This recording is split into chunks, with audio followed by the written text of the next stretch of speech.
Hey, so we left off on chapter 4, and we're going to continue on to chapter 5. We're reading the King James Version, and we're in Matthew. And seeing the multitudes, he went into a mountain, and when he was set, his disciples came unto him. And he opened his mouth and taught them, saying, what Jesus is about to explain right now is really important. And the details that he goes over, I might take small pauses just to kind of reiterate them, because reading things in the King James Version and not having an understanding of Old English doesn't really help. But here we go. Blessed are the poor in spirit, for theirs is the kingdom of heaven. Blessed are they that mourn, for they shall be comforted. Blessed are the meek, for they shall inherit the earth. Blessed are they which do hunger and thirst for righteousness, for they shall be filled. Blessed are the merciful, for they shall obtain mercy. Blessed are the pure in heart, for they shall see God. Blessed are the peacemakers, for they shall be called the children of God. Blessed are they which are persecuted for righteousness' sake, for theirs is the kingdom of heaven. Blessed are ye when men shall revile you, persecute you.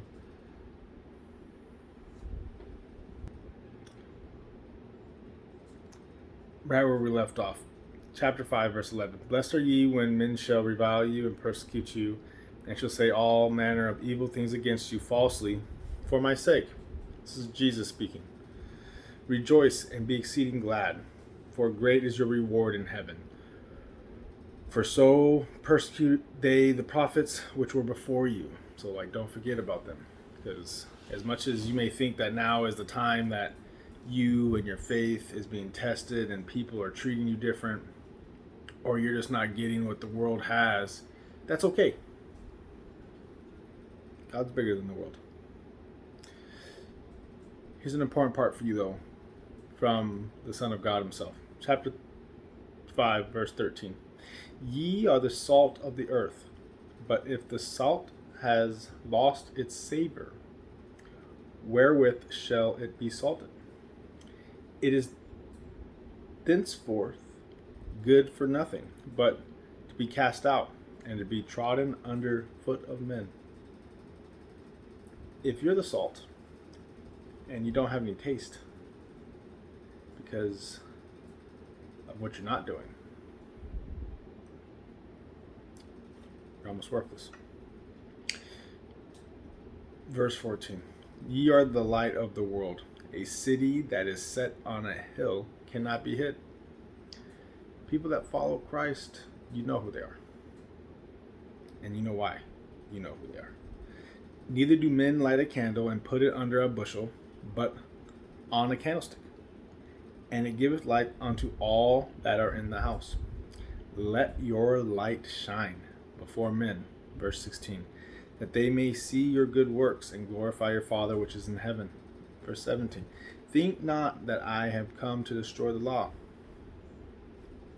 or the prophets. I am not come to destroy, but to fulfill.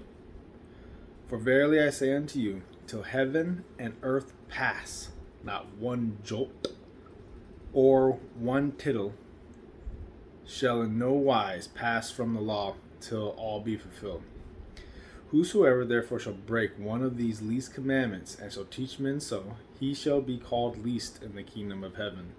But whosoever shall do and teach them, the same shall be called great in the kingdom of heaven. That's verse 19. For I say unto you that except your righteousness shall exceed the righteousness of the scribes and the Pharisees, ye shall in no case enter in the kingdom of heaven. And when he says scribes and Pharisees, he's talking about the people that crucified him. And there's just a certain number of folks that are like that. Ye have heard that it was said by them of old time, thou shalt not kill, and whoever shall kill shall be in danger of the judgment. But I say unto you that Whosoever is angry with his brother without cause shall be in danger of the judgment. And whosoever shall say to his brother, Raka, shall be in danger of the council. But whosoever shall say, Thou fool, shall be in danger of hell fire.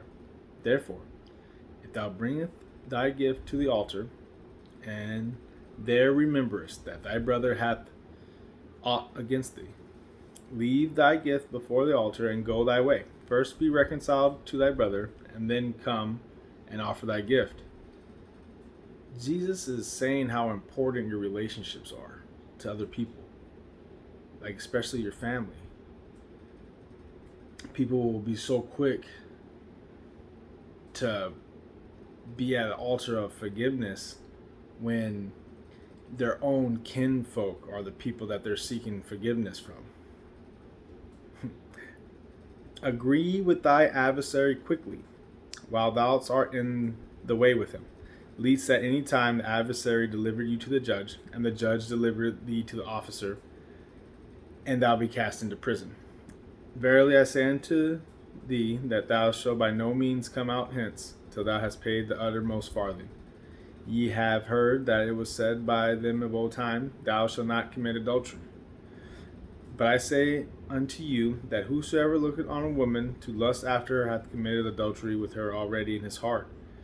And if the right eye offend thee, pluck it out, and cast it from thee. It is profitable for thee that one of thy members shall perish, and not thy whole body shall be cast into hell. If thy right hand offend thee, cut it off, and cast it from thee. For it is profitable for thee that one of thy members shall perish, and not thy whole body shall be cast into hell. It hath been said, Whosoever shall put away his wife, let him give her a writing of divorcement. But I say unto you, that whosoever shall put away his wife, saving for the cause of fornication, causes her to commit adultery. And whosoever marry her that is divorced committeth adultery. Again, ye have heard that it has been said by them of old time, Thou shalt not forswear thyself, but thou shalt perform unto the Lord thine oaths. But I say unto you, swear not at all, neither by heaven, for it's God's throne, nor by the earth, for it's his footstool, neither by Jerusalem, for it is the city of the great king. Neither shalt thou swear by thy head, because thou cannot make one hair white or black. But let thy communication be yea, yea, nay, nay. Your yes is yes, and your no's no's. For whatsoever is more than these cometh of evil. Ye have heard that it been said, An eye for an eye, and a tooth for a tooth. But I say unto you, resist not evil. But whosoever shall smite thee on the right cheek, turn to him also. And if any man will sue thee at the law, to take away thy coat, let him have your cloak also. And whosoever compel thee to go a mile, go with him twain. Give to him that asketh of thee, and from him that would borrow of thee, turn not away. Ye have heard that it been said, Thou love thy neighbor, and hate thy enemy. I say unto you, love your enemies, bless them that curse you, do good to them that hate you, and pray for them which despitefully use you and persecute you. Verse 44. Verse 45. That ye may be the children of your Father which is in heaven, for he maketh his sun to rise on the evil and on the good. He sendeth rain on the just and on the unjust.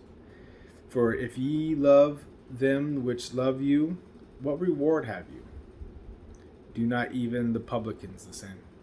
If ye salute your brother only, what do you more than others? Do not the publicans do the same? But ye therefore be perfect, even as your Father is perfect in heaven. And we are done with chapter 5. Beautiful words by our loving Lord and Savior. Not going to try to put this one into a nutshell. I just feel like it's very important that people realize that even from the Son of God, he's reiterating that you should let your light shine, and that if you don't shine, like, your worth goes down if you're not being the best that you can be. Also, within side of being the best that you can be, to obey these laws that were set down from everlasting, because it's better for you to lose your hand than to be cast into hell. He doesn't say any other word. God's good. I love you guys. Have a blessed night.